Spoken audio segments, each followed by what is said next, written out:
nag-invento siya ng realidad? Wala nasasabi sa inyo, sagurin nyo. Hindi nga namin sinasabihan yung mga DDS na sagurin sa Malacanang yung ano yung... bakit pa namin kayo sasabihan na sumugod? Oo, ba't namin kayo sasabihan na sumugod? Kung kayo ang iilan lang ang nagpakita sa Liwasan Bonifacio at Camp Aguinaldo, then bakit naman kakamping sa pupersahin nyo?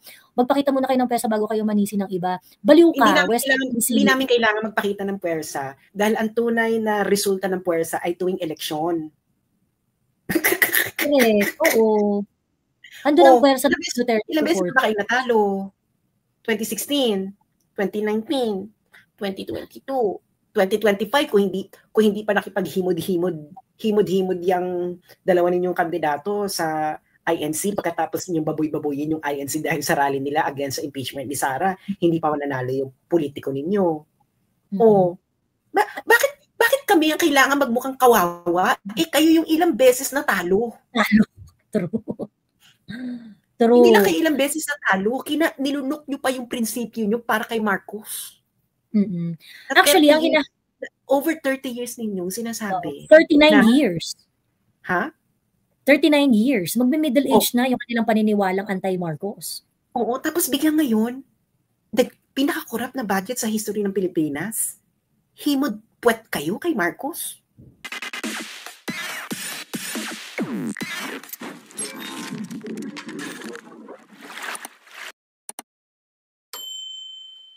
Walang hindi ako hopeful sa Ping Lacson-led na Senate Blue Ribbon Committee na kasi talaga yung alam mo yung link, yung nila alam mo yung entrada nila na alam mo yon yung targeted and it's politically motivated. Oo, selective. They're very selective. These people are not serious in their work. Nakakabuisit. Oo. Kasi kung kunwari, kung taga-seryoso ka talaga na, gusto mong solusyonan yung corruption, strategic Kasi ang corruption universe, sobrang laki. Diba? Sobrang laki ng corruption universe. So ngayon, ang gagawin mo dyan, magiging strategic ka. Okay, so ano ba ang gustong paimbestigahan ng Pangulo 2022 to 2025? O sige, dyan lang muna tayo. Anything before 2022, wala muna tayong usapan dyan, okay? Unless, magawa ka ng exception, unless you have solid proof na meron talagang korupsyon na nangyari noon, nakarimari-marim. So, kung meron kumpleto yung ebidensya and what not, ganyan, sige, di-prosecute rin natin yan, ganon. Pero, kung maghahanap ka lang pa rin ng dokumento, ng ebidensya, and things like that, all energy that will be exerted doon sa mga step 1 na paghahanap ng korupsyon should be done doon sa period na malapit, yung under this administration. Kasi yun naman sinabi ni Bongbong 2022, 2023, 2024, 2025. Doon tayo. Diba? Ngayon, within that period, yun dapat yung alamin mo na yun dapat yung alamin mo na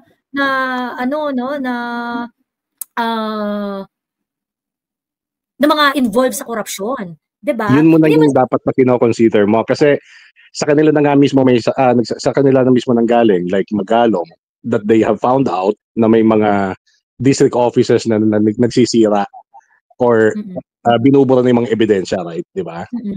So kasi pagka sinabi natin yung ganun Sir PJ, pagka sinabi natin we have to be strategic ganyan. Asa sabihin nila, pinoprotektahan mo lang ang mga Duterte, ganyan. Wala akong problema. Kung gusto niyo tirahin ng mga Duterte, kung meron kayong solid evidence, okay? Kung meron kayong solid evidence ng korupsyon noong 2016 at saka 2022, walang problema. I-present ninyo. So, kung kunwari, kompleto na yan, hindi na tayo maghahanap ng documents, hindi na tayo maghahanap ng mga kung ano-ano, ng mga witnesses, kompletos dekados kayo, file a case. Wala nang dyan. Wala nang kuskus balungos dyan. You go ahead. Idiretso mo na yan, di ba? Idiretso mo na yan. Pero, I agree with you. Yeah. Kung wala kayong makita, 'di ba? Kung wala kayong makita, lahat ng energy natin gamitin natin dun sa most recent past. 'Di ba? Kasi yan fresh pa yan Makikita mo yung remnants ng mga flood control projects diyan 'Di ba? Correct. This just about, kasi kayo gusto niyo lagi may political angle, gusto niyo laging kailangan dapat merong papangit ang pangalan dito, ganyan. So ibig sabihin hindi ka talaga kayo interesadong i-solve yung corruption problem. Interesado kayong gamitin ang issue ng flood control scandal para mag-benefit kayo from it. Kaya nga sabi ko, the flood control project is actually Yolanda all over again. You try to use very very dilawan. You try to use the tragedy for your political goals. And for me, yung mga ganyang klaseng politiko, you are the worst kind of politician. Diba? And this is reflective yung ginagawa ninyo kay Jingo, yung ginagawa nyo kay Joel Villanueva, ganyan-ganyan, na, ay, hindi ito, na-imbestigahan, meron silang kineme, ganyan. Of course, you're doing that because they are part of the minority. Yeah. Diba? Napopoliticize lahat talaga kasi. Which actually frustrates us. Tayo naman, in fairness sa mga supporters ni Duterte, no, we don't actually tolerate. So gaya ng sinabi mo, I am also supportive with the idea na kung may mga Duterte involved politicians man or naglilin kay Duterte at may involved dyan, lahat yan kasuhan nyo. Kasi at the end of the day, ang hinahanap natin dito is yung kung ano yung makakabuti para sa Pilipinas. Not because yun yung pinagkaiba natin sa mga pinks or whatever parties they believe. Tayo, very open tayo na since all of these are politicians, hindi talaga may iwasan na meron at meron pa rin yan. Kahit na Duterte supporter, Duterte aligned politician yan, meron yan. Kasi ang mga politiko naman talaga maglalaro lang yan. Diba? Didikit sa kung saan sila pwedeng makagawa ng kalokohan. Diba? Tipong ganon. So may mga opportunist talagang politiko. Yun yung totoo. And nakakabuisit lang kasi nga kung pakikinggan mo yung mga in aid of legislation, and wala rin patutunguhan talaga yan, mga putang inang mga politiko. Alam mo yon, sana nagigising tayo mga Pilipino, ma-Pinkman, ma-Duterte man, ma-BBM man, whatever. Dapat ang loyalty natin sa Pilipinas. Alam mo yon. Minsan napakinggan ko yung interview ni Kiko Barsaga. And I admire that kind of politician na masyadong prangka. 'Di ba? Nung tinanong siya ni Jessica Soho na ikaw ba hindi magnanakaw, he could not even answer the question straight. Why? Because he knows what's really on the ground, di ba? Kaya nga sinabi niya na yung Singapore nga sobrang ganda na, hindi mo nga masabing walang corruption diyan. Meron pa rin. Yun lang naman yung hinihingi natin paulit-ulit, di ba? Lagi natin sinasabi. Maintindihan natin. Hypocrite Sir PJ. Kasi nga dito sa Pilipinas, sobrang parang ay hindi kami nangungurap na parang tangina nyo. Kaya nga natatawa ako Miss Joey kasi kanina hindi natin mapigil ang corruption dito sa gobyernong to. Eto Miss Joey, alam mo nakakatawa kanina nung tinatanong si Diskaya about the previous administration. He obviously stated that during Ninoy Aquino's time it was 10%. FPRRD 12%. Marcos time 25 to 30%. So what is that common denominator among all administrations? Kickbacks. So wag na tayong magmalinis. Yung mga kakamping dyan, wag na kayong magmalinis. Because even if it is 10%, still you are stealing money from the government. Wag na tayong magmalinis, 'di ba? So ibig sabihin, it is there. Pero exactly. Ngayon, pero tayong dalawang mga campings yellow, mas maloka tayo kasi itong kay BBM twice. Not just twice. Times, oo. 3 times. Dapat tayong magtulungan na kung hindi man natin eliminate, maibalik sa dati. Oo, 'di ba? Ano was worse? Diba? Kahit na misas tayo. 'Di ba? We need back to Pinoy and Duterte levels. Diba? Oo. Dapat nga tayong maging magkakampi ngayon kasi putang ina kayo. Sa administrasyon ng mga sinusuportahan namin, 10 to 12% lang ang kickback. Pagdating kay BPM, naging 20, 25? 30. Some projects are 30. Naging 25 to 30. Sira ulo ba kayo? Well, kung hindi naman kaya mag-Nepal or mag-Nepal na talagang, ay wala, talaga, lahat kayo, burado. Yung nga po yung nakakatawa. Yung nga po yung nakakatawa.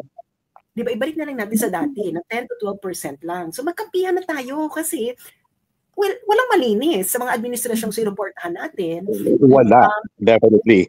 Kaya nga di ba Miss Joey, minsan natin sa iyo, madumi yung mga administrasyon na sinuportahan natin.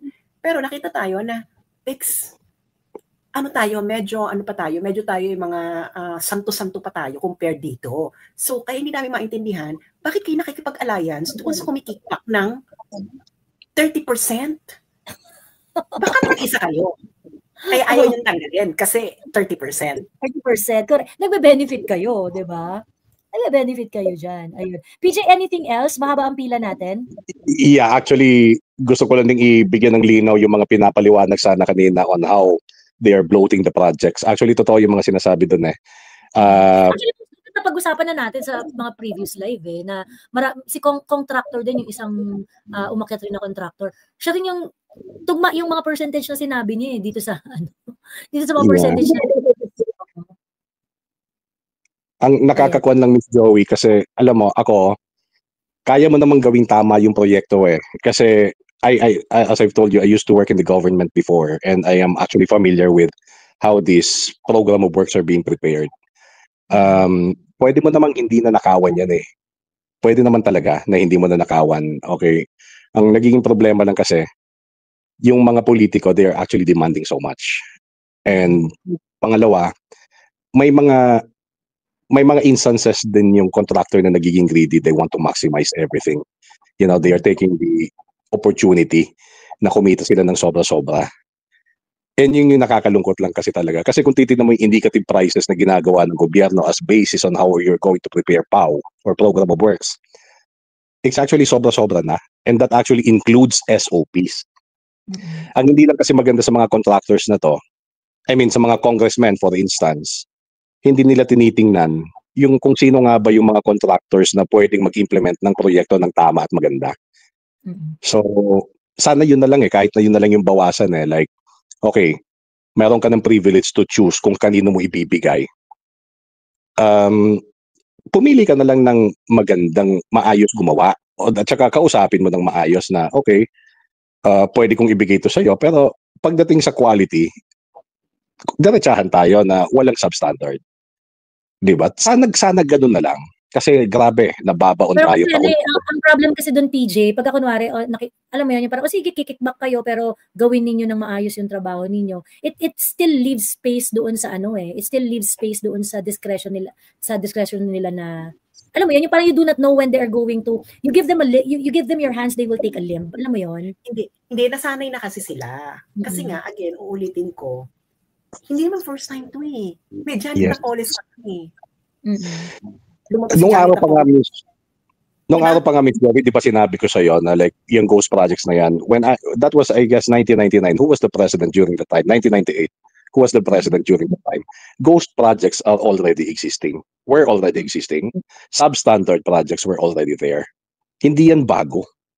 Ang problema lang talaga, sa sobrang kapal ng mga pagmumukha ng mga tao na to, na yung parang, alam mo, nakaka-insulto bilang Pilipino, na yung parang harap-harapan tayong niloloko. Na ngayon lang ginawa yung proyekto, sa isang taon o wala pang isang taon, babakbakin na. Alam mo yon, papalitan ng bago o di kaya sira-sira na. Alam mo, nakaka-insulto talaga sa pagiging Pilipino, lalo na kung ikaw yung isang Pilipino na hindi ka man ganun katalinuhan siguro, pero naiintindihan mo na mali naman siguro talaga to. Alam mo yon? Talaga. It's really frustrating. Hindi ko na alam kung paano, pero anyway, while watching the Senate hearing, all I see is hypocrite people. All I see is drama. All I see is wala talaga. And parang nagkakaroon ako ng feeling na parang wala naman talaga siguro pag-asa ang Pilipinas. Alam mo yun? Kasi napakalalim talaga ng problema na to. At napakatagal na. So, hindi ko alam kung paano pa. Which actually saddened me kasi ngayon, naglalakas loob tayo ganito, magsalita ng ganyan. But these people are actually nagbibingi-bingihan lang din eh. Kasi before us, ang dami nang nauna actually na, you know, we're fighting for this. And minsan nga, nakakalungkot isipin na ang daming bayani nagpakamatay para lang sa bayan, magkaroon tayo ng sarili nating, what they call this, kalayaan or whatsoever. And yet, all these sacrifices, lahat, parang ganun-ganun lang nawala. Anyway, yun lang. Salamat, Miss Joey. Thank you, PJ. Ayan. Sabi ni West Philippine Sea, masyado kayong fanatiko mga DDS. Exempted sa inyo mga Duterte, especially Sara. Okay sa amin ipakulong ang mga nagkasala sa Aquino at BBM admins. Kayo hindi papayag kapag Duterte na ang masasangkot. Sabi ni West Philippine Sea. West Philippine Sea, nakikinig ka ba sa discussion? Ito yung exact reason kung ba't kayo natatawag na, kung ba't kayo namumure. Ito yung exact reason kung bakit kayo namumura. Okay lang ipakulong ang nagkasala. Iniimbestigahan niyo ba yung BBM administration? Are you lobbying for the investigation of BBM admin? Are you lobbying for the investigation of Aquino? Kaya kayo minumura kasi ang gusto niyo lang imbestigahan, Duterte lang. Tapos magagalit kayo sa amin pag umalma kami. Hindi, okay lang sa amin kahit lahat, ganyan-ganyan. Lahat. Duterte lang naman. Sige nga, House of Representatives. Nagkaroon ba ng investigation sa mga mga mali ng BBM administration na para ipahiya-pahiya si Bongbong Marcos doon? Or si Pinoy? Lahat ng hearing nyo, Quadcom, lahat ng mga nyo doon, pati mga vloggers ng mga Duterte, kami lang iniimbestigahan yung mga putang ina nyo. Walang sincerity yung ganitong yung ganitong mga statement Hindi okay sa amin, ipakulungan nagkasala, ganyan. Okay sa kukulong yung BBM administration, ayaw nyo nga imbestigahan. Paano okay lang sa inyo? Nung nagpa-imbestiga ng mga vloggers na nagpapakalat daw ng fake news, bakit ang inuusig lang doon, mga DDS vloggers, walang nagpapakalat sa inyo ng fake news? Ang dami yung pinapakalat na fake news kay Sara. Bakit hindi niyo sinabi, ito rin, kasi nagpapakalat ng fake news kay igilan nyo kami. Kaya kayo namumuri. Sa totoo lang, itong si West Philippine Sea, kaya kayo namumuri kasi yung mga ninyo, yung mga ganyan ninyong mga kunwari fair kami, yung hypocrisy. Fair kami, okay lang sa amin makulong lahat, but you were never fair. Kapag kunwari may usaping fake news, sino inuusig? Kami lang naman inuusig kasi if naman kayo hindi kayo mahilig gumawa ng fake news. Mas malala nga kayo mag-fake news dyan meron naman talaga mga Duterte side na, yung probably misinformed or something like that, ganyan, or sometimes deliberate, diba? At present rin yun sa side ninyo. Present rin yun sa mainstream media. Did you call for a fair investigation for everyone? No! On the flood control projects, did you call for fair investigation? No! You want Davao to be investigated. Putang ina nyo. So ngayon, pag kunwari nagagalit kami sa inyo, kasi bakit inuuna mga Duterte, sasabihin nyo, bakit ayaw mo? Bakit ayaw mo? Malamang ayaw namin. Kasi tinatarget nyo hindi kayo fair. And then, magpe-pretend kayo na kunwari, okay lang sa amin mapakulong lahat. Hindi kung okay mapakulong lahat, dapat tinawag mo investigation for all. And if you want the Dutertes to be first on the list, ipakita ninyo na kasi ganito karaki yung mga involved na pera dyan. Ganito karami yung ganyan-ganyan dyan. Pero wala kayong ganun. Diba? Wala kayong ganun. Kunwari, si Pulong gumawa na ng libro para madali nyong ma-check ngayon, West Philippine Sea, sagot. Pinangalanan nga si Saldico at Romualdez, si BBM Saldico, si BBM, whether you like it or not, ay may immunity. Kung magiging president, it doesn't matter.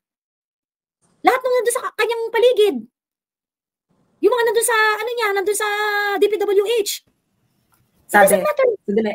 Hello, pinangalanan na nga si Saldico at Romualdez, si BBM, whether you like it or not, ay may immunity. Bakit hindi kayo mag-file ng impeachment?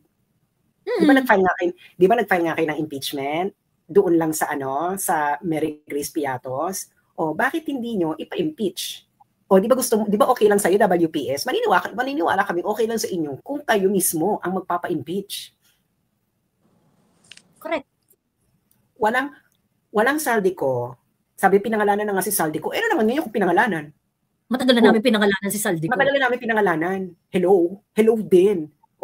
Bakit hindi niyo inaano si Romualdez? Di ba si Romualdez ay established as fact sa dalawang korte sa Amerika na tumanggap ng bribery mula sa Okada.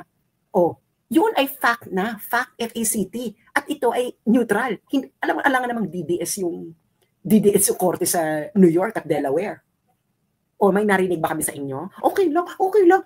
Bakla hindi niyo inusig si Romualdez although established as fact na tumanggap ng bribery mula sa Okada. Correct. Hindi ito DDS issue.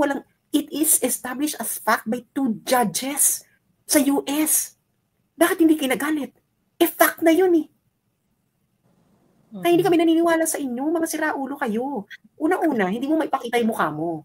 Kasi nahihiya ka sa mga pinagsasabi mo. Ang tunay na matapang, ipapakita yung mukha.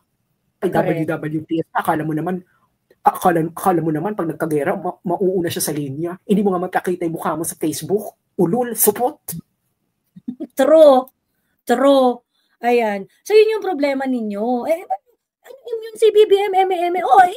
Wala naman kayo paki dyan Kahit naman si PRRD nun, immune naman si PRRD sa suit. Hindi nyo naman tinantanan si PRRD. Ba't hindi nyo gawin kay BBM ngayon?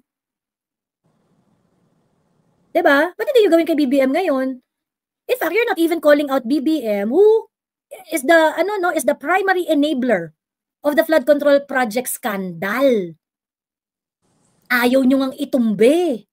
Ayaw nyo ngang pag-resignin eh. 'Di ba? Bakit? Kasi nga oportunista kayo. You're just lurking in the background so that you would be able to catapult yourselves into power. Unahin nyo si Sara, ayaw nyo si BBM, kasi mas mahirap na, inamin na to ng mga kapwa nyo kakamping di ba? Unahin si Sara. To-tolerate nyo yung korupsyon ni BBM. Di ba? Yun ang plano nyo eh. Mga oportunista lang kayo. So wag kayong magsabi-sabi na hindi okay lang kami makulungan lahat. No, you are actually okay to tolerate yung 1 trillion corruption sa pamumuno ni Bongbong Marcos. 'Di ba? So tigil-tigilan niyo kami. Ayun. Hello, Amlak. Hello. Hi. Hello. Ayan. Amlak, go and make it precise kasi marami nakapila sa backstage. Yes. Ano ko lang naman yun i-repeat ko. Ano ko lang yung kay Remulla at saka kay Erwin. It's because it is very dangerous yung path na tinatahak nila eh. Kasi yung nag-ano pa siya ng Vox Populi and Vox D. And then, I don't know kung naintindihan ba niya yun. Kasi if I understand it right, nung 1400 pa yung istorya na yan na parang ginamit yon ng mga taong bayan na i-depose nila yung hari. So that was long time ago. And then, ang delikado kasi dito, dapat magagalit nga si BBM dito kay Erwin. Why? Kasi ginamit niya 'yon na panawagan ng taong bayan. Pero tapos nag-quote pa siya noong September 21. Ang narinig daw niya na ibalik ang pera ng sa taong bayan. Pero hindi na niya narinig na ang sigaw din ng taong bayan ay BBM resign. So, kung ako si BBM, magagalit ako sa paano ko pakinggan itong loko-loko na ito na So, isa yun sa mga mali na nakikita ko. At saka pangalawa, yung kay Remulla din, it's very naman doon, bang ikaw ay isang abogado, tapos hindi ka sumusunod sa batas, gumagawa ka ng sarili mo, and then within fact, in-explain na nga ni Senator Remulla, si Senador Marcolita, sumasaludo ako talaga kasi ito si Marcolita is really, yung pinag-aralan talaga niya yung lahat ng mga ginagawa niya, yung pagpupunta siya doon sa napapansin ko nga, while Bato and Rafi is laughing at the other guy, yung doon, siya doon, nakafocus siya doon talagang, he is just studying what is niya, ginagawa niya. Then on top of the si Remulla, gusto niya ibalik yung mga restitution in good faith daw, makuha man lang, kasi baka mawala yun, whatever. Pero on the other hand, doon sa kay Kibuloy, napa-freeze nila kaagad yung asset ni Kibuloy. So, yun ang hindi ko masyadong maintindihan. So, ma-preserve yung pera kung talagang gusto niya, ipa-freeze lang niya yung mga asset ng mga Diskaya and all the mga magnanakaw.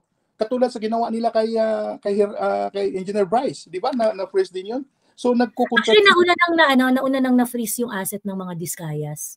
Nauna na pala asset. Bakit? I don't know kung bakit nakipag-argue pa siya doon kay Marcolita. Ano ba na tingin mo? Kasi gusto niyang ibigay before bago yung after, 'di ba? Yun yung mga pinag-anuhan ni bakit hindi mo i-follow yung batas? Bakit ka gumawa ng other kasi pwede nga siyang i-disbar pala. So those are things na hindi ko maintindihan dito kay Remulla. So and then doon kay event and law, which is ako nag-agree din ako doon kay Senator Padilla na can you imagine yung ginawa ni event mo yung batas, kayo ang gumagawa ng batas. Very dangerous to kasi may mga iba na susundin nila yung mga iniisip or yung sinasabi din ni gagawin nilang sa pag-argue nila yung ginagawa ni Erwin. So these are very dangerous talaga, especially sa atin sa Pilipinas na very volatile na ngayon. At saka may chance na baka mag-default pa itong Pilipinas sa mga utang kasi mangungutang na naman ata uli So we have 17 trillion na utang and then mangungutang pa ata. So those are very dangerous na magkaroon para tayo ng baka mag-default pa yung Pilipinas sa utang. So I think those are the things na sana iintindihin sana ni Erwin. Si Erwin is nag-bend na yan siya ng law. It's actually hindi na niya yun ibinalo yung batas ng Amerika nagpanggap talaga siya, gumawa siya ng hindi tama na hindi na ata yan siya pwede makabalik sa States. I don't know. But anyway, So yun lang ang ano ko, very dangerous yung path na tinatahak ng dalawa ni Remulla at saka ni Erwin. Okay, thank you. Thank you, Amlak. Okay. Maraming salamat. Hello, Ambot na lang. Hello. Narinig Hello. ako? Yes, malinaw. Hi. Hello, good evening po. Ayong buntag sa tanan, Miss Joy and everyone. Ano lang, like, nakakasuka for the past 3 years, mas nakakasuka yung Pink ngayon. Pero hindi na sila Pink eh. 'Di ba? White na sila. Kasi grabe yung belief, perseverance nila, yung mga kakamping. So, parang, kasi we all know they operate on a different reality, 'di ba? Kasi marami sa kanila are privileged, so mga nakahatid sundo. So, they've never experienced, especially yung mga bata-bata pa, they've never experienced talaga yung maglakad sa Guadalupe or yung mga nakakatakot na lugar before. And they live in gated communities, tapos naka-private schools. Kasi kung yung mga nasa laylayan, most of them they support Duterte eh. So a lot of the pinks or yung mga yellows, they identify as educated and mga morally upright. And ang kasi, Mr. nakakasuka, they are so attached to like very emotionally attached to this identity na to a point na they become so illogical na para silang baliw like kay Darian and Nika. And to a point na they become so stubborn to accept na they could be wrong or I don't know, maybe takot sila to admit that they might be wrong. So either of that. Kasi parang masya-shatter yung identity nila eh. Kaya marami sa kanila 'di ba bandwagon na lang kasi either yun nga takot sila to admit that they might be wrong. And this blinds them from seeing their own elitism and hypocrisy. Kasi ang dami talaga sa kanila mga sobrang elitist. Yung mga sumulong ba? Is that the right word? Yung mga nag-hijack sa inyo dun sa UPI rally. Marami kasing video sa TikTok from their perspective. So, clearly mga bata. Dami nila, di ba? Dami nila eh. They're so proud. They were so proud. They were so proud of, tsaka they were so proud of yung below, kasi for a lot of people, below the belt yung mockery nila sa, PRRD's arrest in the ICC, di ba? And below the belt na sa a lot of Filipinos, yung the impending or the possibility of PRRD's death. So yung parang uuwi ng abo, ganun din. They're so proud of that.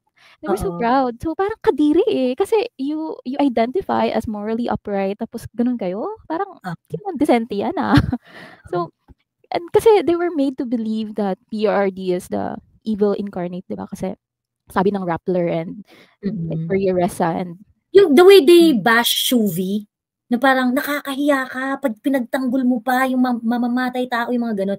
Grabe yung pangbabash nila eh. Talagang parang kala mo nag-commit ng crime si Shuvi na Bisaya kasi yung content niya na yun, hindi ko masyadong na-gets 100% yung sinasabi. But it sounds like she appreciates yung war on drugs na parang nawala yata yung mga drug addicts on something like that. Na merong nagbago. Ganon. Tapos, yung mga comments doon talaga na grabe yung pambaba sa kanya na alam mo yun, invalidating her own experience. Alam mo yun, yung parang, hindi nyo alam kung paano mabuhay sa isang pamilya na meron kang kasamang addict. Hindi nyo alam kung paano mabuhay sa isang community na merong talamak na bentahan ng drugs. Diba? You always have to watch your back. They live in a reality or they operate in a reality na hindi sila aware sa danger na yan or the consequence na if you live in a community na ganyan or may family member ka na ganyan. And so believe sila yung the way Maria Ressa Rappler framed it, diba? They framed it na the PRRD's war on drugs was killing people indiscriminately. So parang siguro sa perspective nila, they are in a very safe very secure na reality no sa mga privileged reality nila. Hindi nila alam talaga na they just watch the news so they believe it. Kasi grabe yung amplification nun, 'di ba? Yung the very negative coverage of the war on drugs. Hindi lang siya locally but internationally. Everyone was attacking, 'di ba, PRRD if people remember that. So parang a lot of them also follow the Western media. So parang nahihiya sila sa Filipino. Oh my God, we are educated. We're not part of that bobo group. So they equate talaga PRRD as the evil, no? So parang they I don't know, they compromise na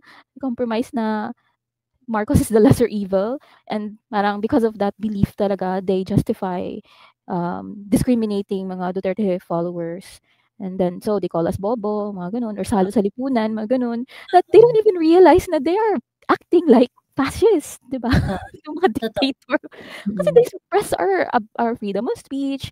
Ilang vloggers na ba ang natanggalan ng ano, and they support that. And they laugh at they celebrate it, 'di ba? Yung mga natanggalan ng mga vlogs. So, yung si Nika, I don't know kasi she blocked me and deleted my comments, so hindi niya ako makikita. Pero I think what should be studied, Nika, is the impact and damage of mga NED-funded groups like Vera Files, Philippine Center for Investigative Journalism, and Rappler to Filipino society. Kasi they are not reporting it in with the right yung parang local context talaga, in the laylayan context they're more, and then the way they are suppressing the voices of the locals and yung ganun.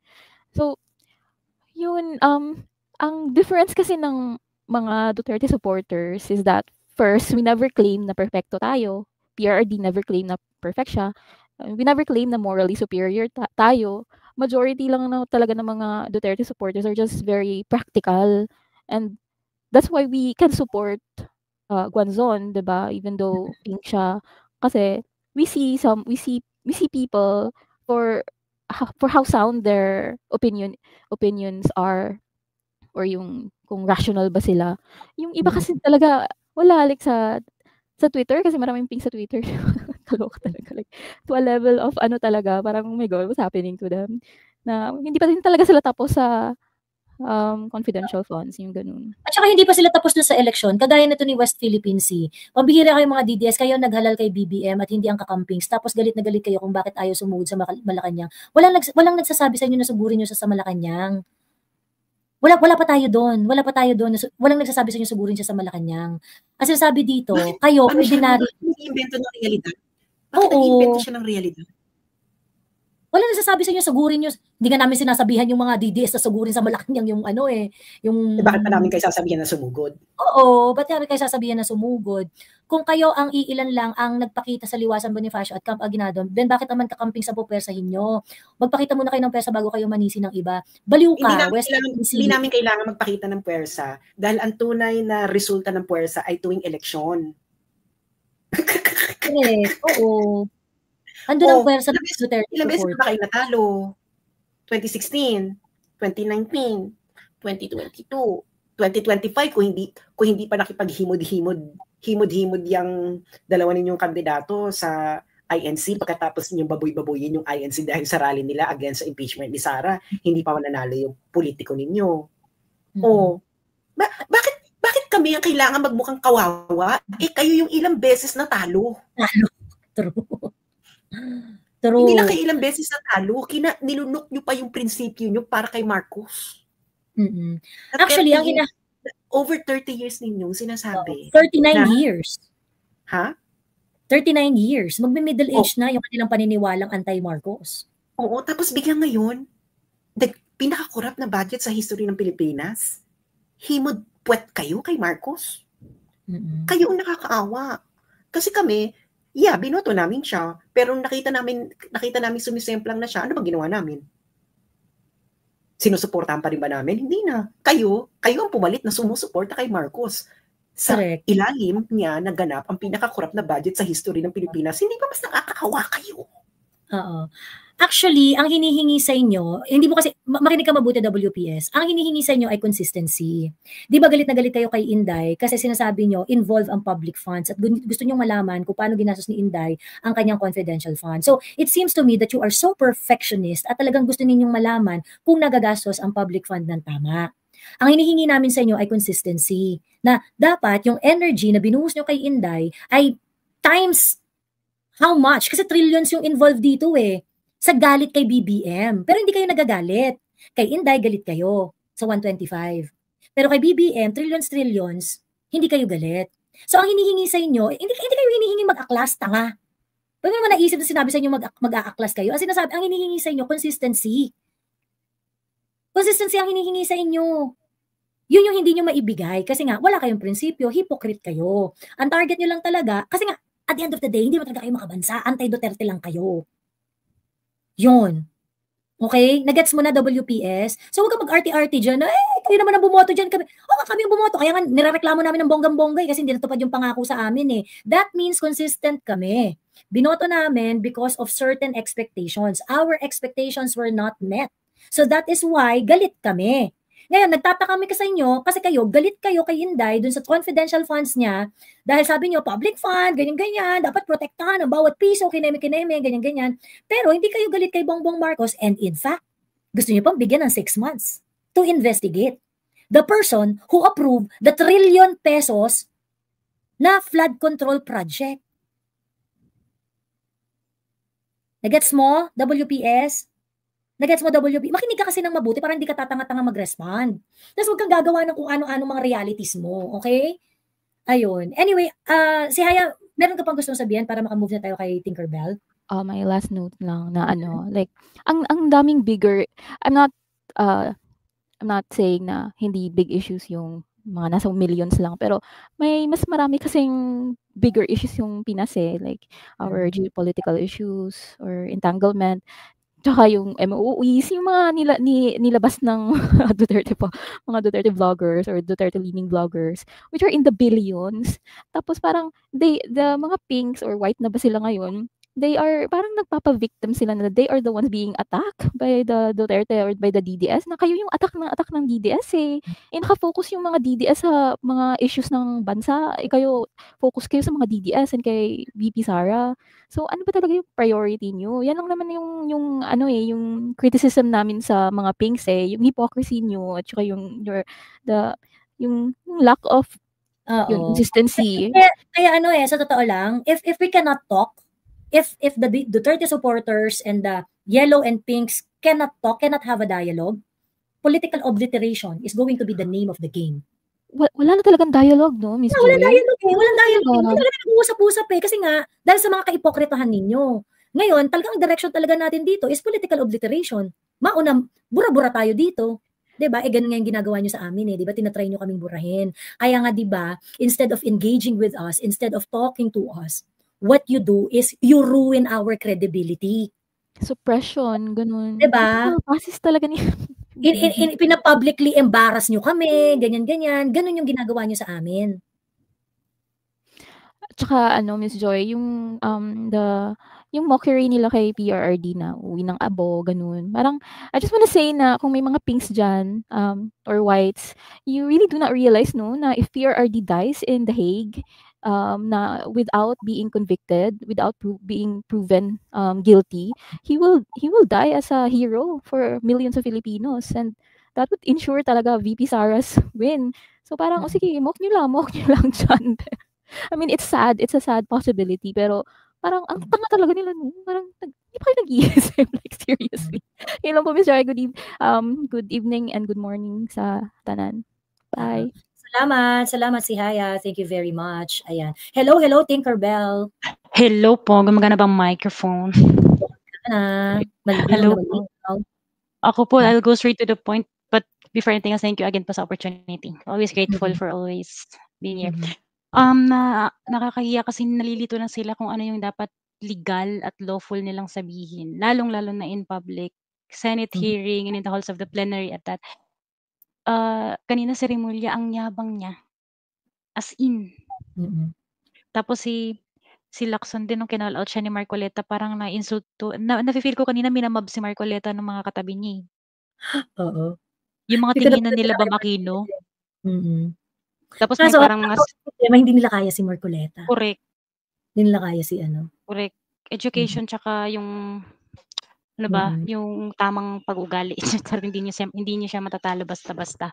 Ang kinasasama lang po ng loob ko as someone who works for international clients, ang hindi nila alam. Nakikita kasi alam nila siguro but they don't mind just to kumbaga further their political ambitions. Is nakikita to ng buong mundo.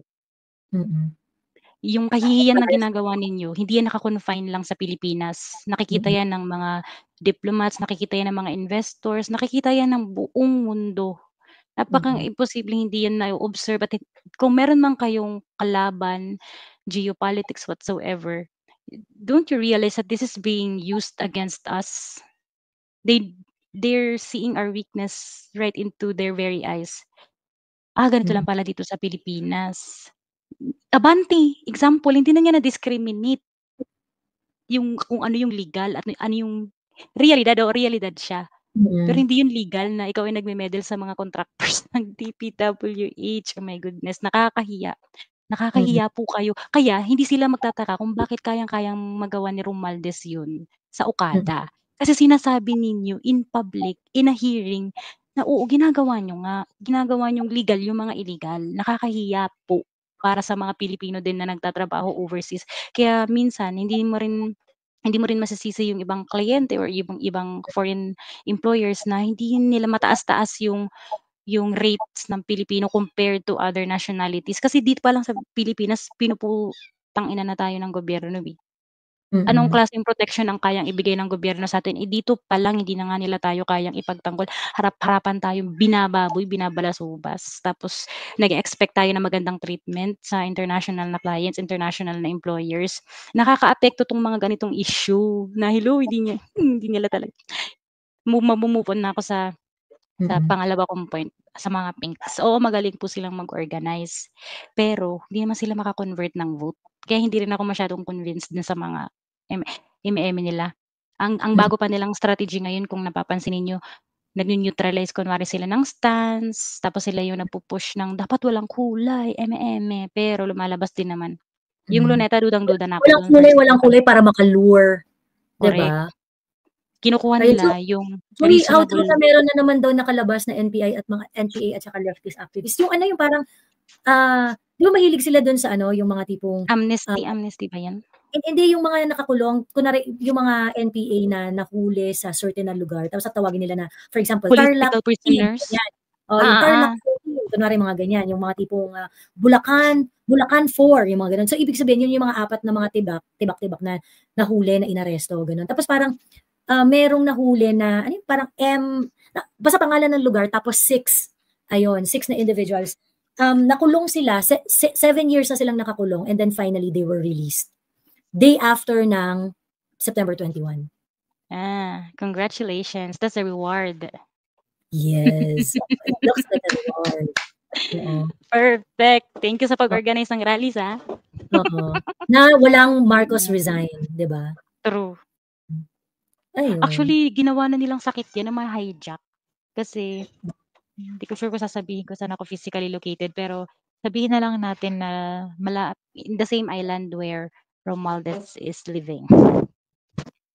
So nag-organize din dito yung mga totoong, they're asking for accountability talaga. Ang nangyari, hindi natuloy yun. Bakit? Hinijack ng mga ganun na start. At least yung sa may panglilin lang na in the beginning pa lang. Pero dito talaga, legit yung mga nag-organize. Pero hindi na lang nila tinuloy kasi natatakot sila magkagulo kasi hinijack na ng NPAs. And yun talaga, what happened was talaga nagkagulo. Kasi wala naman silang permit. Pero yung legit na nag-organize, meron silang permit and everything. Kaya buti na lang din nila tinuloy kasi ang ending na naman nun, masisisi na naman yung mga kasi din yun identified din yun na Duterte supporters yung nag-organize. Sabi na naman.